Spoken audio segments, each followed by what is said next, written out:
بسم اللہ الرحمن الرحیم اعوذ باللہ من الشیطان اللعین الرجیم بسم اللہ الرحمن الرحیم وبہ نستعین وہو خیر ناصر ومعین الحمدللہ رب العالمین وصلی اللہ علی محمد وآلہ الطیبین الطاہرین المعصومین۔ ہماری گفتگو کتاب المقاصد کے دوسرے حصے کتاب البیع کے مباحث میں جاری ہے، اور آج کے اس درس کا عنوان کاشفہ اور ناقلہ کے درمیان تیسرا ثمرہ کے اس تناظر میں گفتگو ہماری جاری تھی، اور مزید تکاملی جو اس کے نکات ہیں تکمیلی، اس کی طرف ہماری گفتگو آگے بڑھ رہی ہے۔ تو اس طرح آج کے ہمارے اس درس کے اہم مطالب میں سے ایک عنوان سابقہ توہم کے فساد کی توضیح ہے۔ گزشتہ درس کے اندر ایک توہم آخر میں بیان ہوا، اور کہ جس میں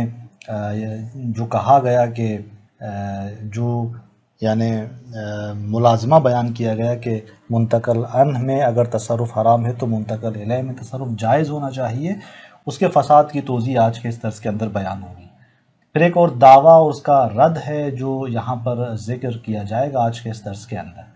تو اس طرح چلتے ہیں اپنے پہلے عنوان کی طرف کہ جس میں آغا سابقہ توہم کے فساد کی توضیح دیتے ہیں کہ توضیح الفساد، اور وہ مطلب گزشتہ کیا تھا؟ وہ یہ تھا کہ جہاں پر یہ کہا جا رہا تھا کہ ملازمہ پایا جاتا ہے اس بات کے درمیان کہ ایک طرف سے اگر ہم کہتے ہیں کہ اصیل کا تصرف جائز نہیں ہے منتقل عنہ میں، تو ہم نے کہا کہ اس کا لازمہ کیا ہوگا؟ لازمہ انہوں نے کہا کہ یہ ہوگا کہ پس منتقل الیہ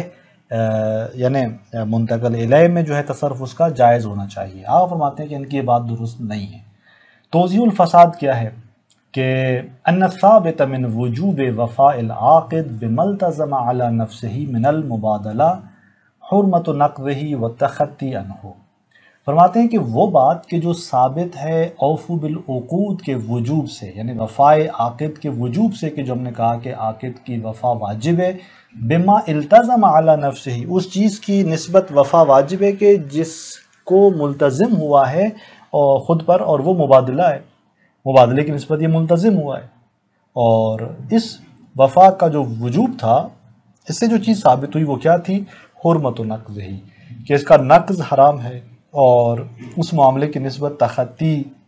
خلاف ورزی کرنا اس کی جانب سے یہ جائز نہیں ہے، یہ بات ثابت ہوئی۔ وَهَذَا لَا يَدُلُّ إِلَّا عَلَى حُرْمَةِ التَّصَرُّفِ مَعَهُ۔ واضح ہے کہ یہ مطلب دلالت کر رہا ہے اس بات پر کہ اس کا تصرف حرام ہے، لہذا لا يدل دلالت نہیں کرتا مگر اس بات پر کہ اس کا تصرف اپنے مال میں جائز نہیں ہے جو اس سے منتقل ہوا، حیث التزم بخروجہ عن ملکہ ولو بالبدل، جب وہ ملتزم ہوا کہ یہ اس سے خارج ہوگا، اس کی ملکیت سے خارج ہو، جب وہ اس سے ملتزم ہوا، ولو بالبدل، گرچہ بدل کے ساتھ، یعنی اگرچہ اس نے یوں فری میں اور مفت نہیں دیا بلکہ اس نے عوض لیا ہے، عوض کے مقابلے میں اس نے ایک چیز اپنی ملکیت سے خارج کی ہے، لیکن جیسے یہ ملتزم ہوا تو بس یہاں اس کا تصرف اس میں جائز نہیں ہوگا۔ وَأَمَّا دُخُولُ الْبَدَلْ فِي مِلْكِهِ، لیکن پھر عوض کا اس کی ملکیت میں داخل ہونا، وہ بدل جو اس کے مال کے عوض میں آ رہا ہے اس کی ملکیت میں، فَلَيْسَ مِمَّا الْتَزَمَهُ عَلَى نَفْسِهِ، یہ ان چیزوں میں سے نہیں ہے کہ جس کی نسبت یہ ملتزم ہوا ہو اپنے اوپر، بل مما جعلہ لنفسہ، بلکہ اس نے یہ چیز ان میں سے ہے کہ جس کو اس نے اپنے لیے اپنے فائدے میں قرار دیا ہے، یعنی اوفو بالعقود، وجوب وفا کا جو حکم ہے یہ ان تمام چیزوں کی نسبت ہے کہ جو انسان جس کی نسبت خود پر ملتزم ہوتا ہے، لیکن جن چیزوں کو خود کے لیے قرار دیتا ہے اس کی نسبت نہیں ہے۔ اور یہاں پر عوض جو اس کی ملکیت میں آ رہا ہے، یعنی وہ منتقل الیہ جو اس کے پاس ہے، یہ مما جعلہ لنفسہ ہی ہے۔ ومقتضى الوفاء بالعقد، اور عقد کی نسبت وفا کا جو مقتضا ہے وہ کیا ہے؟ حرمت رفع الید اما التزم علی نفسہ، رفع ید حرام ہے اس سے کہ جو جس سے ملتزم ہوا یہ اپنے اوپر، تو پس لہٰذا اپنے منتقل عنہ میں یہ تصرف نہیں کر سکتا، منتقل الیہ کے حوالے سے یہ وجوب وفا جو ہے وہ اس کی نسبت، اس کا کوئی حکم جو اس کے حوالے سے نہیں ہے۔ وَأَمَّا قَيْدُ قَوْنِهِ بِإِزَاءِ مَالٍ، یہ جو آپ معاملے میں کہتے ہیں کہ میں نے یہ چیز بیچی فلاں مال کے عوض مثلا، تو بے ازاء مال کی جو قید ہے، یعنی عوض جس کے اندر بیان کیا جاتا ہے اس چیز اس معاملے میں، فَهُوَ خَارِجٌ عَنِ الْإِلْتِزَامِ عَلَى نَفْسِهِ، یہ خود پر کسی چیز سے ملتزم ہونے کے اس مطلب سے خارج ہے۔ وَإِن كَانَ دَاخِلًا فِي مَفْهُومِ الْمُبَادَلَةِ، اگرچہ مبادلے کے مفہوم میں داخل ہے لیکن التزام علی نفسہ کے باب سے خارج ہے۔ جب اس طرح سے ہے تو بس فلو لم يتصرف فی مال صاحبہ لم یکن ذالک نقضا للمبادلہ، جب یہ تصرف نہیں کرتا اپنے صاحب کے مال میں تو یہ اس کا مبادلے کی نسبت جو ہے وہ نقض حساب نہیں ہوگا۔ بس فلو لم يتصرف فی مال صاحبہ لم یکن ذالک نقضا، جب یہ تصرف نہیں کرے گا اپنے اس صاحب کے مال میں تو پھر وہاں نقض مبادلے کا صورت نہیں پائے گا۔ اور اس اعتبار سے آپ فرماتے ہیں کہ آپ دیکھیں کہ مقتضا جو وجوب وفا کا ہے وہ یہ ہے کہ جس چیز کا یہ ملتزم ہوا اپنے اوپر اس کے حوالے سے جو ہے حرمت ہے کہ یہ اس کے اندر تصرف نہیں کر سکتا۔ پھر آپ فرماتے ہیں کہ یہاں پر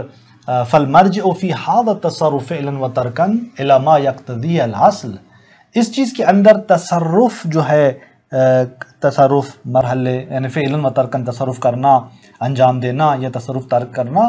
یہ اس کا مرجع جو ہے وہ چیز ہے کہ جس کی اصل اقتضا کرتی ہے، اور وہ اصل کون سی ہے؟ وہ اصل عدم انتقال ہے کہ جب ہم دیکھتے ہیں کہ آیا طرف جو ہے وہ اجازت دے گا نہیں دے گا تو یہاں پر اصل عدم انتقال ہے، اصل عدم اجازہ ہے، تو اس کی جو اقتضا کر رہی ہوتی ہے وہ اصل عدم اجازہ ہے، وہ یہاں پر ملاک اور مرجع بنتی ہے اس تصرف کے حوالے سے کہ جو منتقل الیہ کا وہ مال ہے۔ تو بس واضح ہے کہ یہاں پر آقا فرماتے ہیں کہ وہ جو اصل جو ہے وہ عدم تصرف تر مال غیر ہے، چونکہ اصل عدم اجازت ہے تو لہٰذا اصل عدم تصرف تر مال غیر کے عنوان سے یہاں پر مد نظر ہے، اور یہ مطلب یہاں پر تمام ہوتا ہے۔ اس کے بعد آقا ایک دعویٰ کو بیان کرتے ہیں کہ وَدَعْوَى أَنَّ الْالْتِزَامَ الْمَذْكُورِ إِنَّمَا هُوَ عَلَى تَقْدِيرِ الْإِجَازَةِ وَدُخُولِ الْبَدَلِ فِي مِلْكِهِ، ممکن ہے کوئی آ کر یہ اشکال کرے کہ یہ جو آپ التزام کی بات کر رہے ہیں کہ اصیل کو حق تصرف نہیں، منتقل انہوں کے اندر کاشفیت کی بنا پر چونکہ وہ ملتزم ہوا ہے تو یہ التزام اجازے کی بنیاد پر ہے، اور یہ کہ بدل اس کی ملکیت میں داخل ہو یعنی اس صورت میں ہے، دوسرے صورت میں یعنی یہ التزام تنجیزی نہیں ہے، تعلیقی ہے، اس پر معلق یعنی اس صورت میں یہ التزام ہے کہ جب اجازہ آئے معلق ہے اس پر، فالالتزام معلق علی تقدیر، بس التزام معلق ہے اس بات پر کہ اس کا تحقق معلوم نہ ہو اس صورت میں کہ یعنی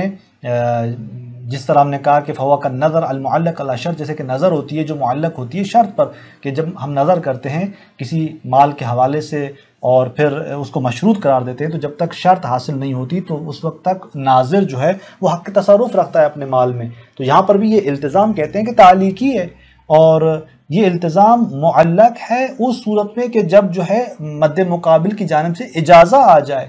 تو بس آپ فرماتے ہیں کہ یہاں پر جب اجازہ اس کا آنا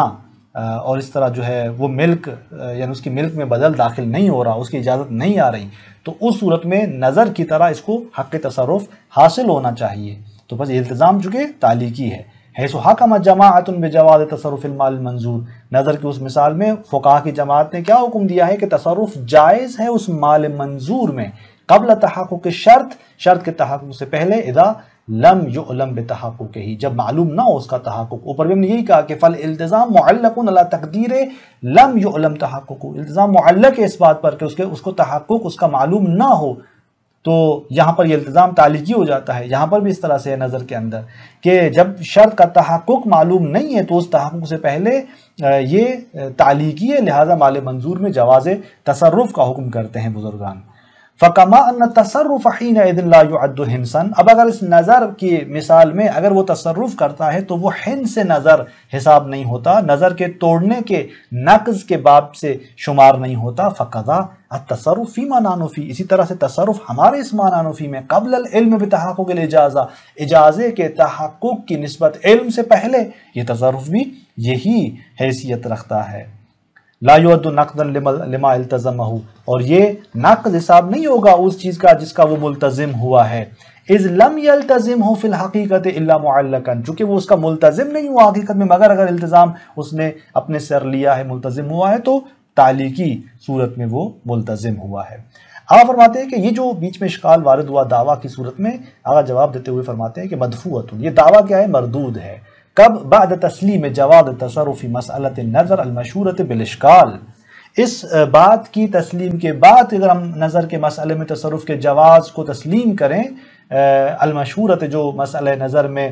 مسئلہ مشہور ہے، المشہورت بالاشکال کے جو مشہور بالاشکال ہے، یعنی وہاں پر تو اشکال ہے ہی، اگر ہم اس اشکال سے صرف نظر کریں، اس کو تسلیم کریں، تو اس کے بعد آپ فرماتے ہیں کہ اس مورد میں یہ جو دعویٰ کر رہے ہیں وہ مردود ہے اس جواب سے کہ بأن الفرق، یعنی اول تو آپ یہ قیاس نہیں کر سکتے، قیاس مع الفارق ہے، وہاں پر بھی ایسا، یعنی پہلے مرحلے میں تو اصلاً آپ فرماتے ہیں کہ نظر کے اندر یہ جو آپ جواز تصرف کی بات کر رہے ہیں یہ خود مورد اشکال ہے، لیکن اگر اس کو تسلیم کرتے ہیں تو دوسرے مرحلے میں یہ قیاس مع الفارق ہے، بأن الفرق بینہما، دونوں کے درمیان جو فرق ہے وہ یہ ہے کہ ان الالتزام ہونا غیر معلق علی الاجازہ، یہاں پر التزام ہماری اس بیع کے مثال کے اندر فضولی کے اس باب میں یعنی التزام معلق نہیں ہے اجازے پر، وَإِنَّمَا التزم بالمبادلہ متوقعا للإجازہ، یہ شخص جو اصیل ہے وہ ملتزم ہوا ہے مبادلے کی نسبت توقع رکھتے ہوئے اجازے کی، یعنی اس نے جب بے تو کہا تو جزمن اس نے بے تو کہا، وہ مبادلے کی نسبت ملتزم ہوا ہے، البتہ یہاں پر ساتھ ساتھ جو ہے وہ امیدوار بھی ہے کہ مالک جو ہے وہ اجازت دے گا، فَيَجِبُ عَلَيْهِ الْوَفَاءُ بِهِ، جب وہ ملتزم ہوا ہے تو یہاں پر اس پر وفا جو ہے وہ واجب ہو جاتی ہے اس کی نسبت، وَيَحْرُمُ عَلَيْهِ نَقْضُهُ، اس کا نقض اس پر حرام ہو جاتا ہے، إِلَىٰ أَنْ يَحْصُلَ مَا يَتَوَقَّعُهُ مِنَ الْإِجَازَةِ، مگر کہ حاصل ہو جائے وہ چیز کہ يَتَوَقَّعُهُ مِنَ الْإِجَازَةِ کہ جس کا اسے انتظار ہے اور وہ اجازت ہے، او ينتقد التزامه برد المالک، یا یہاں تک کہ اس کا التزام مالک کی رد سے ٹوٹ جائے، بس یا مالک کی جانب سے وہ اجازت آ جائے اور یا مالک کی جانب سے معاملہ رد ہو جائے، تب تک آقا فرماتے ہیں کہ وفا واجب ہے، نقض اس کے لیے حرام ہے، یہاں تک کہ یہ ویٹ کرے اجازہ آتا ہے یا رد ہوتا ہے۔ وَلَأَجْلِ مَا ذَكَرْنَا، فرماتے ہیں کہ اسی وجہ سے جو ہم نے بیان کیا کہ من اختصاص حرمت النقض بما يعد من التصرفات منافیا لما التزمه الاصیل على نفسه، یہ جو بات ہم نے بیان کی کہ مخصوص ہے نقض کی حرمت بما، اس چیز سے کہ جس کو شمار کیا جائے منافی، یعنی وہ تصرفات جس کو منافی شمار کیا جائے، ایسے تصرفات سے نقض کرنا کہ جو منافی حساب ہوں، لمن التزمہ الاصیل علی نفسہ، اس چیز کے جس کو اصیل نے التزام کیا، ملتزم ہوا اپنے اوپر، جس چیز کا ملتزم اصیل ہوا اپنے اوپر، اس کے منافی جو تصرفات ہیں ان تصرفات سے نقض حرام ہے۔ یہ ہم نے حرمت کو یوں اس طرح کے تصرفات سے مخصوص جانا، دون غیرہا، نہ اس کے علاوہ دیگر تصرفات جو اس اصیل کے التزام کے منافی نہیں ہیں۔ فرماتے ہیں اسی وجہ سے قال فی القواعد فی باب النکاح، کتاب قواعد کے اندر باب نکاح میں علامہ کیا فرماتے ہیں؟ فرماتے ہیں کہ وَلَوْ تَوَلَّى الْفُضُولِ أَحَدَ طَرَفَيِ الْعَقْدِ، اگر فضولی متولی ہوتا ہے عقد کے دو طرف میں کسی ایک کو، ثبت فی حق المباشر تحریم المصاحرہ، تو وہاں پر مباشر کے حق میں مصاحرت کی تحریم ثابت ہو جاتی ہے۔ فَإِنْ كَانَ زَوْجًا، اب وہاں پر آپ دیکھیں کہ وہ جو طرف دیگر ہے، یعنی جو مباشر ہے، وہاں پر اس عقد کی نسبت جو ایک طرف سے فضولی ہے دوسری جانب سے مباشر ہے، اب یہ مباشر کون ہے؟ فَإِنْ كَانَ زَوْجًا، اگر اس میں نکاح کے اندر وہ مباشر زوج ہے تو حرمت علیہ الخامسہ، پانچویں، اگر پہلے سے مثلا 3 شادیاں اس کی ہیں اور ابھی یہ فضولی عقد واقع ہوا اور وہ مد مقابل جو ہے مباشر وہ زوج ہے، تو یعنی مباشر عقد وہ زوج ہے، تو یہاں پر آپ فرماتے ہیں کہ اس پر حرام ہو جاتی ہے پانچویں۔ والاخت، اگر پہلے مثلا جو ہے ابھی یہ جو نکاح اس نے کیا فضولی، اگر ایک خاتون سے کیا ہے تو اس کی بہن اس پر حرام ہو جاتی ہے، والام اس کی ماں، والبنت اس کی بیٹی، الا اذا فسخت، مگر یہ کہ وہ زوجہ جو ہے اس کی یعنی وہ مد مقابل جو خاتون ہے وہ کیا کرے، اجازت نہ دے اور ماں اس کو نکاح کو جو ہے فسخ کرے۔ علی اشکال فی الام، البتہ کے اندر اشکال پایا جاتا ہے کہ یعنی کے اندر اس فسخ کے بعد پھر بھی وہ ازدواج نہیں کر سکتا اس کی ماں سے۔ وفی طلاق نظر، آیا یہ طلاق دے سکتا ہے، یعنی اجازت ابھی تک نہیں آیا اس طرف سے اور اس اجازت اور عقد کے درمیان یہ کیا کرے، طلاق جاری کرے؟ فرماتے ہیں کہ نہیں، نظر اشکال ہے، لترتب العقد لازم، جو کہ طلاق مترتب ہوتی ہے عقد لازم پر، یہاں تو فقط جو ہے مباشر عقد کون ہے، یہ زوج ہے اور اجازت ابھی تک نہیں آیا خاتون کی جانب سے، تو یہاں طلاق جاری نہیں ہو سکتی، پس فلا یبیح المصاحرہ، مصاحرہ کے لیے یہ طلاق مبیح نہیں ہے، جو کہ واقع نہیں ہو پائے گی، مگر یہ کہ وہاں سے فسخ ہو جائے اور یا زوجہ اجازت دے اور پھر طلاق جاری ہو۔ وَإِنْ كَانَتْ زَوْجَةً اگر وہ مباشر عقد زوجہ ہے، خاتون ہے، لم يحل لها نکاح غیرہ، اس کے لیے پھر جائز نہیں ہوگا دوسرے کسی مرد سے نکاح کرنا، الا اذا فسخ، مگر یہ کہ جب وہ دوسرا شخص جو ہے جس کے ساتھ یہ عقد فضولی ہوا ہے وہ فسخ کر دے۔ وطلاق ہونا معتبر، البتہ طلاق یہاں پر معتبر ہے، یعنی زوجہ چونکہ مباشر عقد ہے اور مد مقابل شخص ابھی فسخ اس نے نہیں کیا، تو یہ یہاں پر جو ہے چونکہ دلالت اقتضاء کے مطابق طلاق صحیح، اور آنند ما ایک لحظہ پہلے جو ہے طلاق سے مد مقابل شخص کیا کرے گا، نکاح کی امضاء کر کے پھر طلاق جاری کر دے گا، یہ مشکل یہاں پر نہیں ہے، وگرنہ البتہ بغیر امضاء نکاح کے طلاق لغو ہے۔ تو آپ دیکھیں انتہا یہ بات یہاں تمام ہوتی ہے۔ آگے فرماتے ہیں کہ ہم نے کیا کہا تھا کہ وہ تصرفات جائز نہیں ہے کہ جو اس اصیل کے التزام کے منافی ہوں۔ اب ان مثالوں میں آپ دیکھیں نکاح کے اندر آگا نے وہی بات کی ہے کہ یہاں پر جب عقد ہو جاتا ہے فضولی، تو اگر مباشر عقد طرف جو ہے اصیل وہ زوج ہے تو دیکھیں آپ اس پر وہ تصرفات جائز نہیں ہو پا رہے جو اس کے التزام کے منافی ہیں۔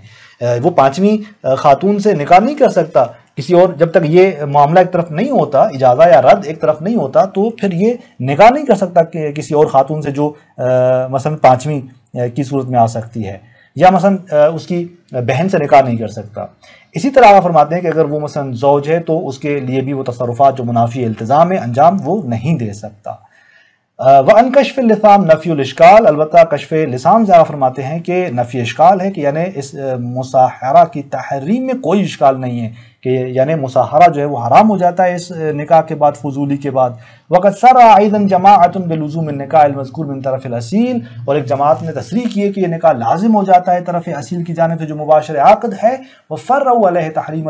تحریم المصاحرہ، اور مصاحرے کی حرمت کو جو ہے یہاں پر انہوں نے اس پر متفرع جانا ہے۔ تو آپ دیکھیں کہ آپ فرماتے ہیں کہ یہ دعویٰ رد ہو جاتی ہے۔ اس دعویٰ میں کیا کہا گیا کہ وہ تصرفات جو ہے انجام دے سکتا ہے، تو آپ فرماتے ہیں کہ نہیں، یہ تصرفات ایسے کہ جو اس کے التزام کے منافی ہوں انجام نہیں دے سکتا۔ اور اس طرح سے یعنی جو قیاس کیا گیا باب نظر پر وہ بھی آگے نے رد کر دیا، قیاس مال فارق ہے، اور یہاں پر التزام چونکہ تعلیقی نہیں ہے، التزام تنجیزی، اور عقد کے اندر بے کے اندر تو اصلا انشاء تنجیزی معتبر ہے، تعلیقی مبطل ہے، تو لہٰذا یہاں پر التزام تعلیقی نہیں ہے جو آپ قیاس کر رہے تھے اس کو نظر کی اس مثال کے ساتھ۔ تو یہاں تک یہ مسئلہ تمام ہو جاتا ہے، انشاءاللہ اس کا آگے کے جو مباحث ہیں اگلے درس کے اندر بیان ہوں گے۔ والسلام علیکم ورحمۃ اللہ وبرکاتہ۔